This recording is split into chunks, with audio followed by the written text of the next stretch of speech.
Hey, welcome to another edition of Kyle Meredith with. It's the interview series presented by WFPK at WFPK.org, Consequence, and the Consequence Podcast Network.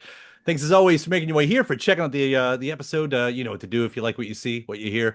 Hit that subscribe button. I put out 3 new interviews every single week, so it's a great way to keep up with all of your favorite artists. And I'm so excited. Colin Greenwood, you know him of Radiohead. He is here with a brand new book called How to Disappear: A Portrait of Radiohead. Hello.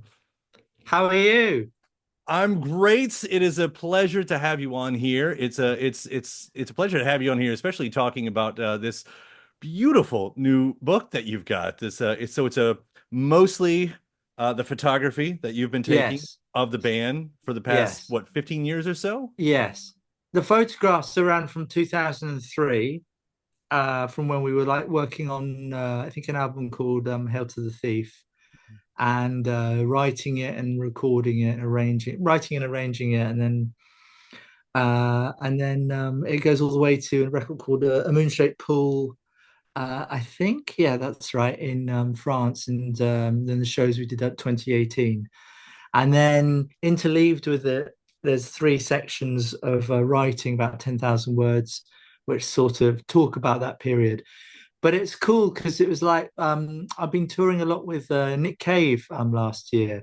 This amazing tour of North America with piano and bass. And I was talking to him about the book and the idea for it when we were in the car in North Carolina, in Asheville last fall. And and he sort of helped develop the idea of, like, it's not the bit where like K Rock are banging your record at like 1992 with Creep.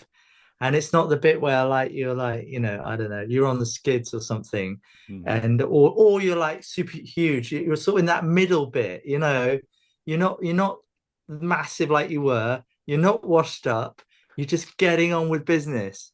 So I kind of like that sort of whole period. You don't know what you are or where you're going, bit of a cloud, but it's like it's really interesting. I've got Nick to thank for that. Yeah, it is a cool thing to kind of look in that period too, because you're right. It's usually when you put out the books, people put out the books.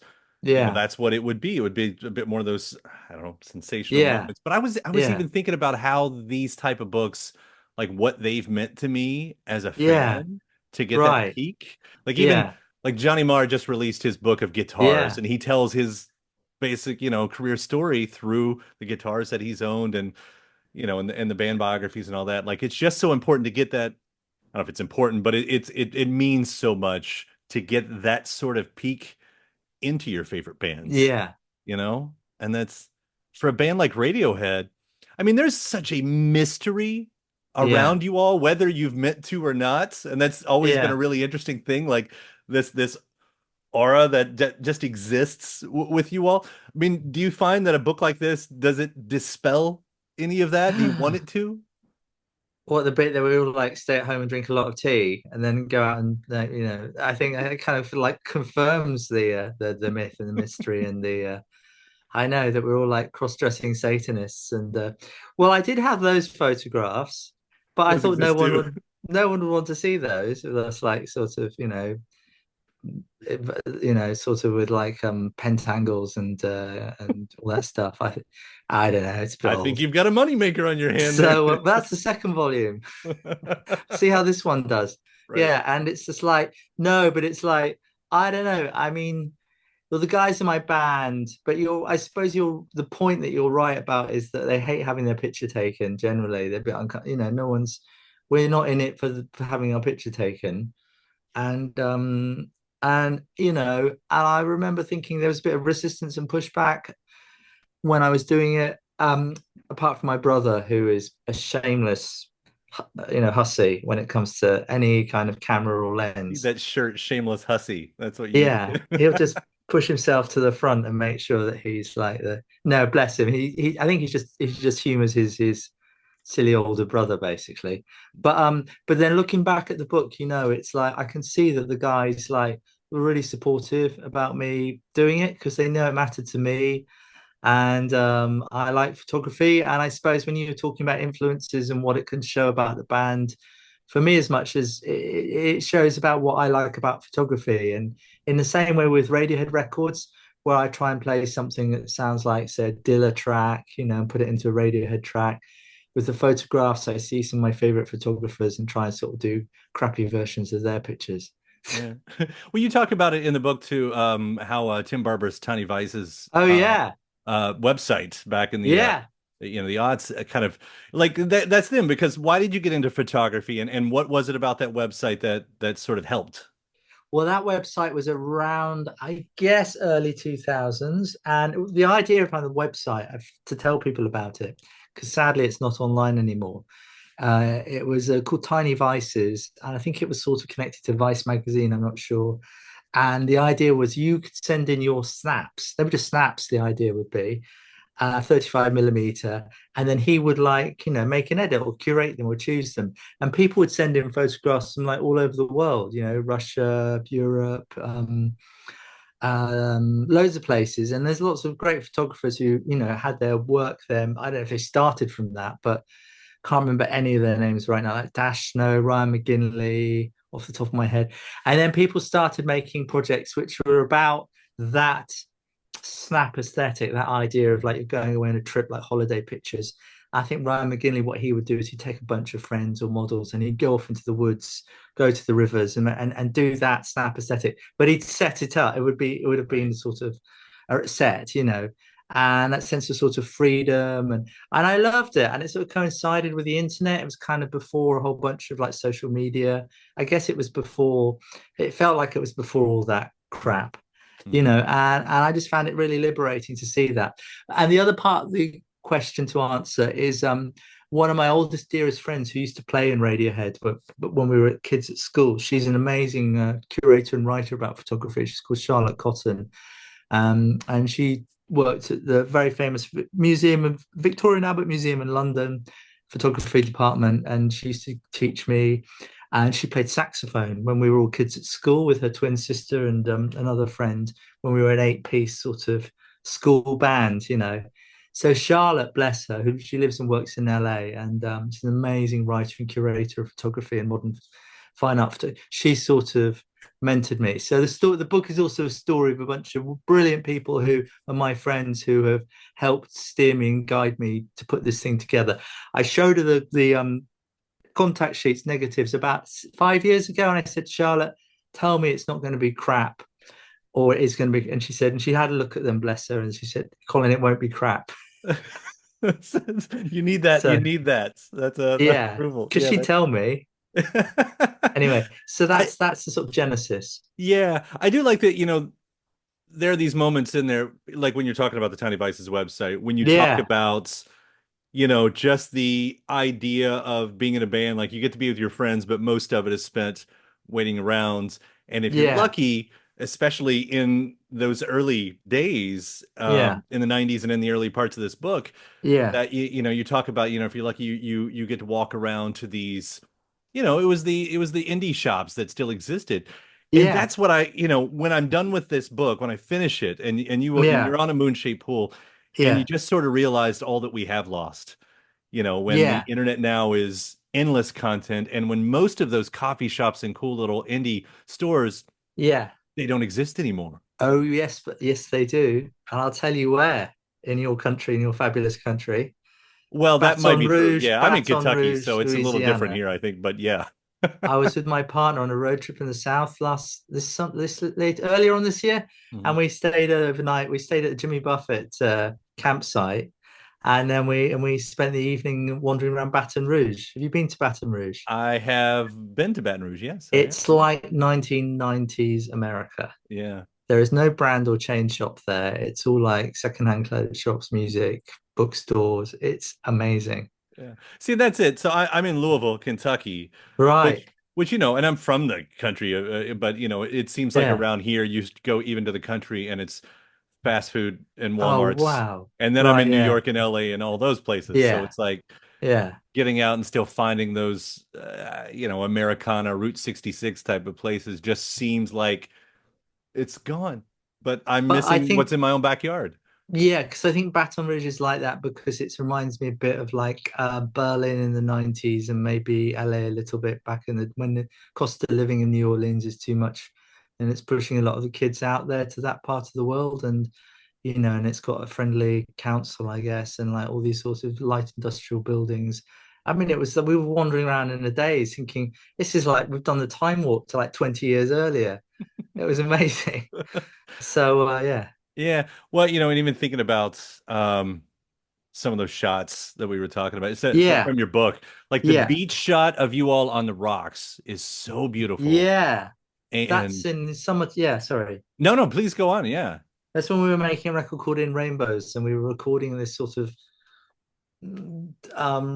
renovated country house that was being used for renting out for weddings and parties and things. And it's on the coast of near the coast in Somerset on the west coast of England. I had like every photograph I've ever taken, I have, apart from like 10 images that disappeared to a reproduction house in 2000. So that was I had a whole bunch of amazing pictures in that period, and then they. But I'm not bitter. I'm not obsessed about that. But that's the. I had a bunch of like. I had an amazing picture of Tom like on the rocks with all these. That if you bought our record in rainbows, like with this box set, there was a CD of those images that you could see. Anyway, but that's when we were recording a record, yeah, in rainbows. We did it in two country houses, one that was falling apart that we stayed in caravans outside, that Right. had an old greenhouse that had been blown up by the American army after World War II. And the second one Sorry was about where that, that I picture. guess. I had nothing to do with it, but No, it was an ammo dump that went bang in like 1940 something. And yeah, so that's when those are taken. But the flow of the book, the sort of the pictorial, the image narrative flow of the book is kind of from us starting in our home studio in the countryside in Oxfordshire, right at the beginning, writing and and rehearsing and arranging. And then it goes into like recording and the traveling we do with that. And then it goes into the album release and the promotion, like the artwork and the interviews and that stuff, and photographing photographers. And then it goes into the traveling and then the touring. So it goes from like a sort of beautiful little English countryside village where we worked to playing in front of, I don't know, 40,000 people at the Yeah. end. And the way you write about that too, the way you write about Ah, the way the houses influenced how the records sounded, yeah, just as much as how much the venues, changed, yeah, how you all did things, especially, touring with REM and how that opened up. But I love hearing about those yeah, houses because yeah, it's sort of a new way for me to think about your records as well. Like now I want to yeah, go back and re-listen to everything with yeah. your stories in mind because I mean, when you all went into them and every record having its own personality and the way they did, like how often did you all think, oh, this is how the record's going to sound versus how the house and your environment created that in its own? We've been doing that since 1996 when we started with when we did our third record, I think. OK Computer. We rented out Jane Seymour's house, the actress Jane Seymour's house in Bath, and it was like a haunted 15th century manor house. I don't have any pictures from then. I'm really, really sorry. I do apologize. I can paint a picture in words if you like. And it had an old Elizabethan ballroom that we recorded songs like Paranoid Android and Let Down and stuff. And it was, yeah, so that was that. And then our producer, Nigel Godrich, bless him, he had spent his life in a recording studio. He started at like 15, 16 years old, working at a very famous place called Rack in London. And he just wanted to get out and have an adventure. And he also wanted to wrench us from our daily routines with kids and families and stuff like that. And so the idea is we'd all go on this sort of bonding. It's like one of those sort of corporate adventure great breaks where you turn up at like a residential country hotel and they deliberately put your bags in other people's rooms, so you have to go around and get them and meet people. It's a bit like that. No one's One is ever done that to me, bonding, but I guess that but would work. I, That's I just leave if that ever happened. no, Someone no, told me thank that you. happened to That's them. I think you have my bag. Hi, I'm Chip. I'm Steve, and that's how and I'm out of So, here. and That's I'm out of here. Yeah.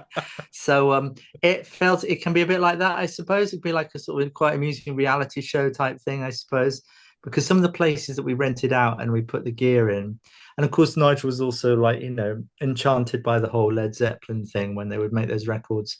Mhm. with a mobile recording studio. And then, Mick Jagger heard about that and he wanted a Rolling Stones manor mobile studio.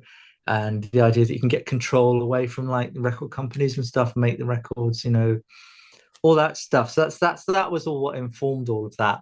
And then of course you'd have these adventures in these sort of semi-derelict haunted houses that were like what was left over from the English aristocracy Mhm. that hadn't been bulldozed after World War II. So we did stuff on Kid A and Amnesiac. We worked in this house that was again falling down in the Cotswolds, in the Mitford sisters used to live in, and just all these yeah, and then the ones we were talking about for In Rainbows, that was a very weird one, Tottenham House, whose owner, the Earl of Cardigan, had gone to see Pink Floyd play in '69 and he told me about it as he was driving me to go and see this thing. And the Beatles, he'd seen the Beatles at the edge of the Savernake Forest in Wiltshire, in the sort of middle south of England, and it was a boys' private school for prep school for like traumatized 8-year-old boys, 8 to 12-year-old boys. It was so grim in the '60s, and it was just full of bird crap and baskets of dead flies and stuff, and it was really effing Nothing but grim. the best for Radiohead. Oh man, it was like never mind Air Montserrat back in the '80s. Whenever in the West Indies, I mean, no, it was much fancier than that. And we were sleeping in these tiny little caravans outside in the grass because the house is too unsafe. Anyway, so we go on these adventures, and we have, like you say, the rooms have all these sounds and atmospheres and reverbs, and it's all of that really. So yeah, Yeah. No, it's like I said, those stories, and like you talk about, even getting your first bass, how you hadn't planned on being the bassist, no, that's right. and even where you were coming from musically. I don't think Yes. I'd ever known about your love of classic soul, Oh uh yeah, and those types. Like I had wondered in your travels, as you write about all of these travels when you're yeah, playing the Smoothie King Stadium everywhere in America. yeah. Um, like, what was your impressions then the first time you landed in Memphis? Because I would have to imagine that would have been a pilgrimage for you. Well, I'd read this book by a guy called David Guralnick about the history of soul music in America, and it had a big impact on me. So, it sounds awful, but geographically, I can't even remember if I've been to Memphis. I mean, I've been to Nashville, um, Surely you but have been to Memphis. So it wasn't the pilgrimage I that I haven't played expected. there. Yeah. And we might have stopped there. I remember being in Nashville because we did some recording at lovely Jack White's place. Mhm. And that was cool. But I don't think so. But I mean, what you're right about is that we as English people, Brits, Europeans are obsessed, intoxicated with American popular culture and desperate and so excited. And Otis Redding playing a little guitar on his porch in the veranda just before he died, like his new tunes he'd been working on, playing it to, I think, to Koralnik. It was Peter Koralnik, Mhm. saying that he was really into the Beatles and he was thinking about a new direction. One of those first songs was Sitting on the Dock of the Bay. Mhm. I That gets mean, released that's, after he, of course, yeah, dies. And and yeah, it's just like mind-blowing yeah. sort of ideas about music across oceans and continuity, and then unraveling in such an awful way. And and I had a little, like your cassette player behind you, I had a little Toshiba mono cassette player like that, and I would play like Otis Redding's songs over and over again because it was quite an easy, the bass line's quite straightforward, so Mhm. it was a way for me to sort of get my head around it when I was like picking it up. Yeah, Donald Duck Dunn, Yeah, right. Right. all those people are incredible. And Stacks, yeah, I didn't go to the Stacks. I didn't go to the Well, cinema. you've still got that in you. You can still do that, and that could be a new experience. You still have new Yes, experiences ahead of you. I did. It's a big country. It's a very big. It's always been funny that, I mean, age-old story here, as you were saying, how so many British musicians and artists, were so into what was going on in America, and it was reciprocal every time. I mean, Yeah, all of us was like, but all the romance is over there. It's yeah, how it always happened like that. yeah, What an interesting, in all the universe, we have that little relationship that just bounces back our art to each yeah. other. You know, But it's the molecules in America and the air is different from the molecules of the air in England.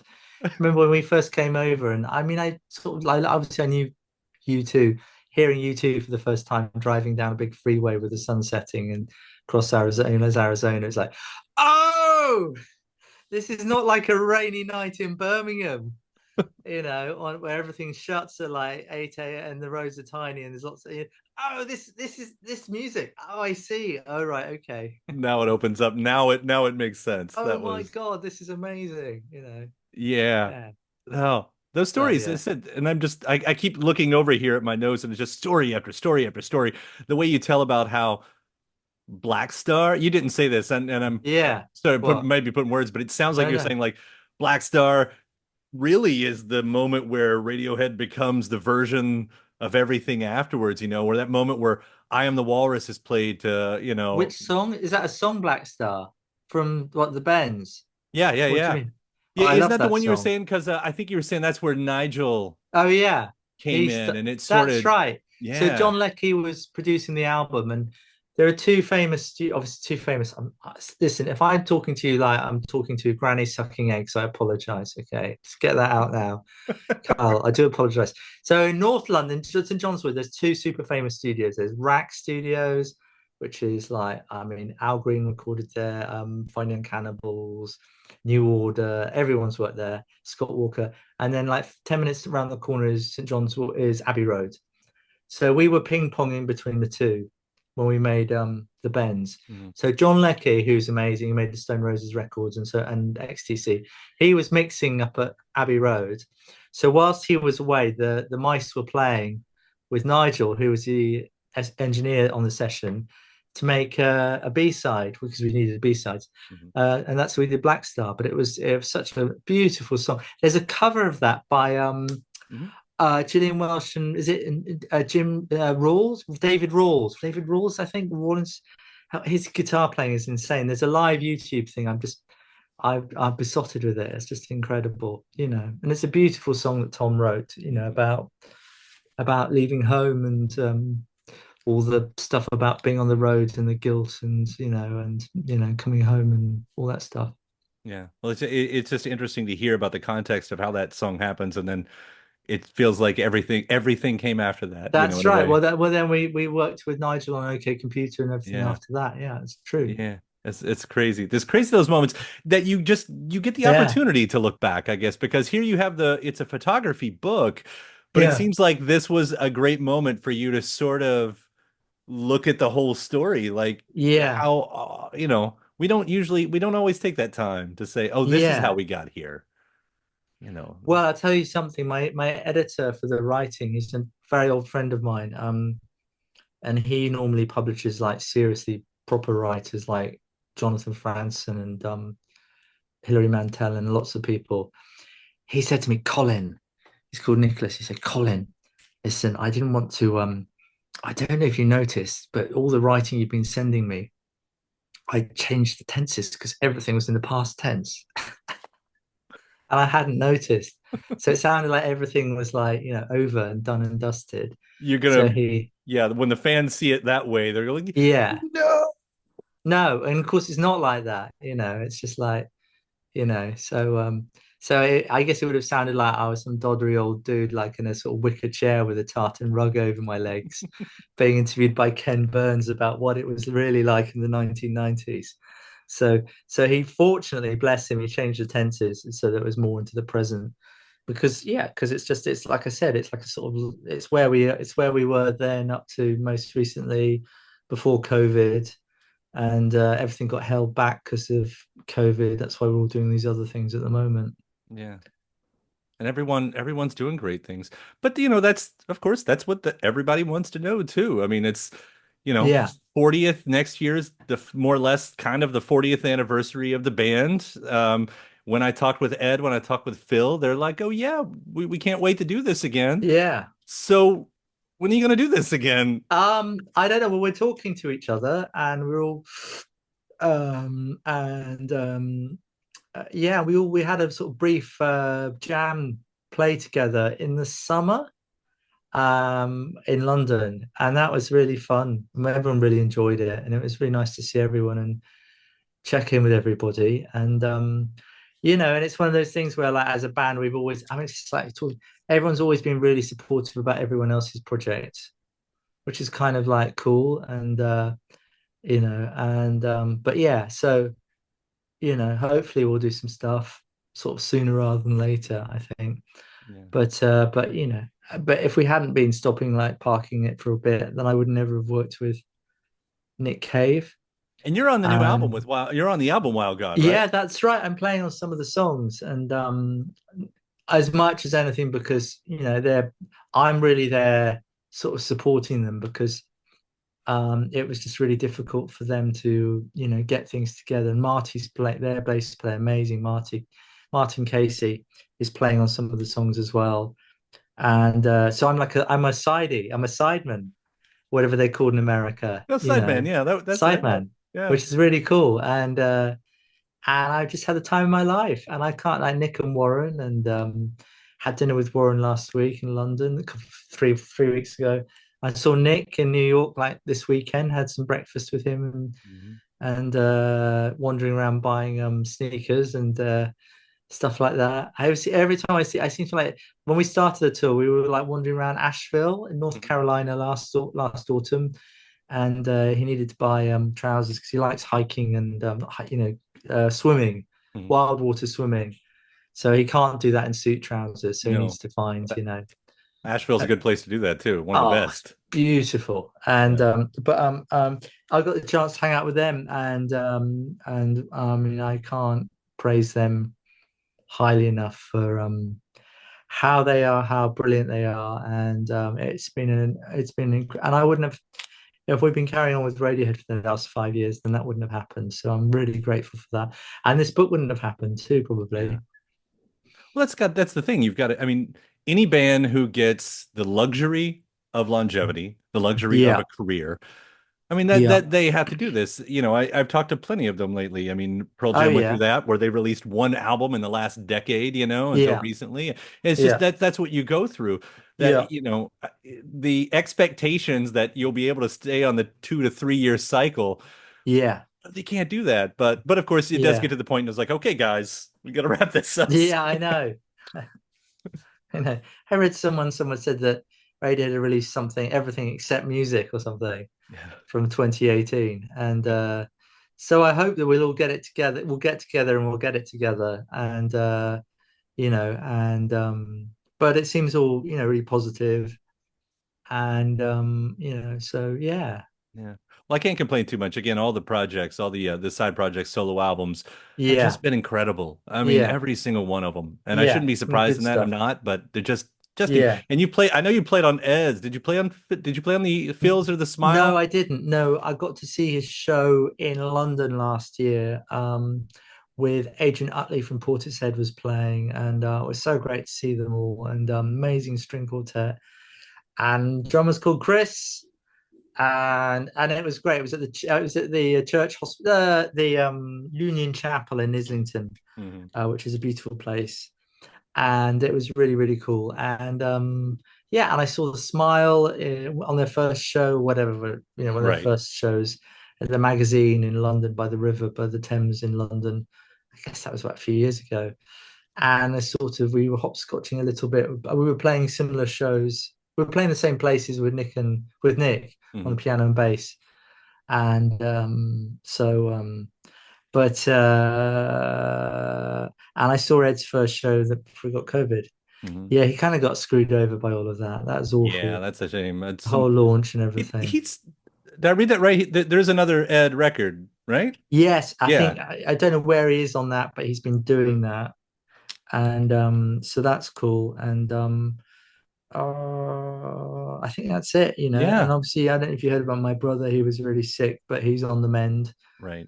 I'm That's glad just to going hear to take, that. Yeah. yeah, Watching yeah. So Seinfeld episodes, I believe you said. that's, I think that's one of his fake hotel names, is various Curb Your Enthusiasm characters.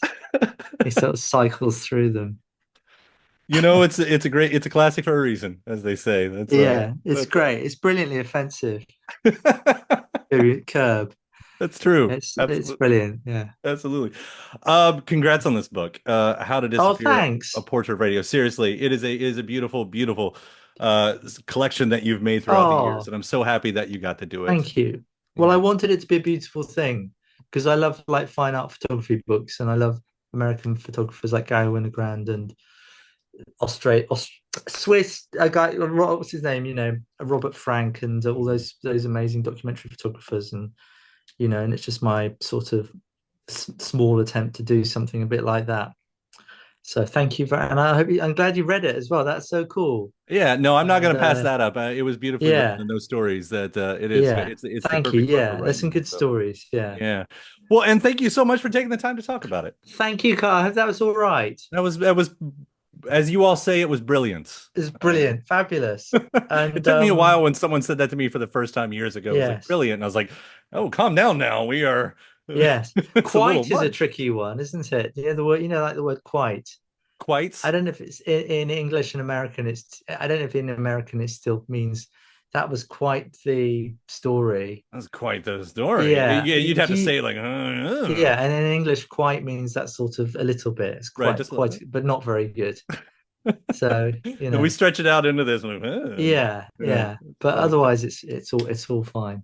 Well, thanks for your time today. It was Okay, a pleasure getting to meet you, and thank take you, care and sir. safe travels. Thank you for the interview. Thank you, sir.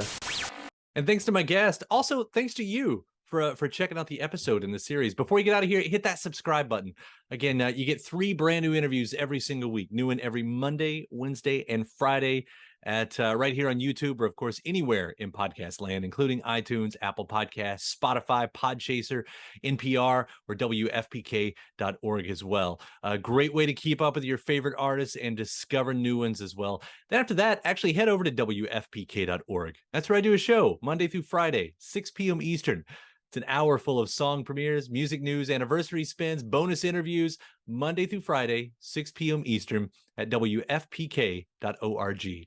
Consequence has your music and film news. You can also find me on the social media spots, Facebook, Instagram, mostly on Twitter. All 3 of them, the address is at Kyle Meredith. Do hope you like and follow along. That does it for another edition. I'm Kyle Meredith. I'll see you next time.